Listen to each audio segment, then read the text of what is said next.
Hello, welcome to Natural Mystical Spirit. My name is John Anthony, and we are reviewing the houses of the zodiac.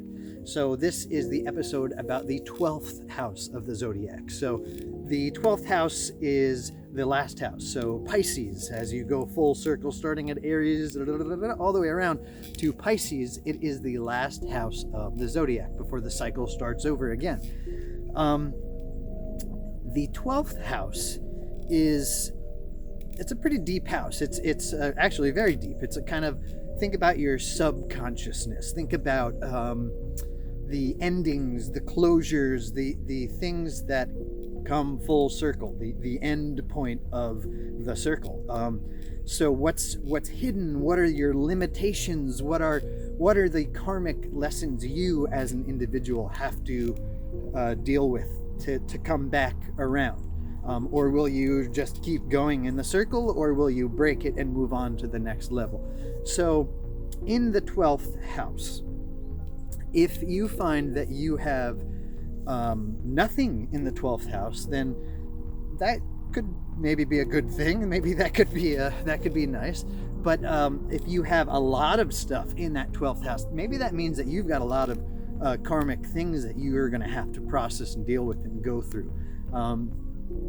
If, for instance, you have maybe Venus in that 12th house, that might mean that it's going to be really easy for you or a beautiful experience for you to deal with all that subconscious stuff. Where if maybe you have,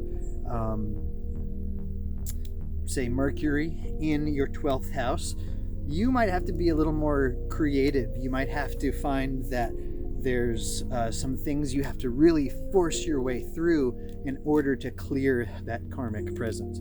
Now, I can't tell you what your karma is. I can hardly tell what my karma is. But I do know that when you do the work, when you try to explore not only yourself, but maybe your family members, maybe the past that's brought you here, and explore the world of the afterlife and so on, you will begin to expose what it is that you need to get through and get past.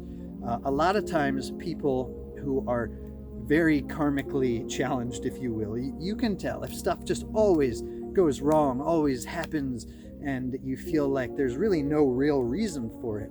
A lot of the times those are associated with karmic lessons that we need to figure out how to deal with it better. And if we don't figure out how to deal with it better, then we'll never get out of that loop and never get past it. So when you take the time, and I beg you, please explore, take the time to learn what is it that are your karmic challenges? What are the things the lessons that you're supposed to be learning, and embrace them. As fearful as it may be, embrace them, explore them, and I hope that you can clear them. So anyhow, if you'd like more information on your natal chart and your planets and how they affect all of the many pieces of you, please don't hesitate. Shoot me an email, and we'll schedule a chat of sorts, and we'll try to add some clarity. So if you'd like a tarot reading, if you would like a Reiki session, reach out to me and we will set it up. So I thank you for watching. This concludes our 12 Houses of the Zodiac series, and I'm very glad you watched. I hope you got something out of this. So thank you, and like, share, subscribe.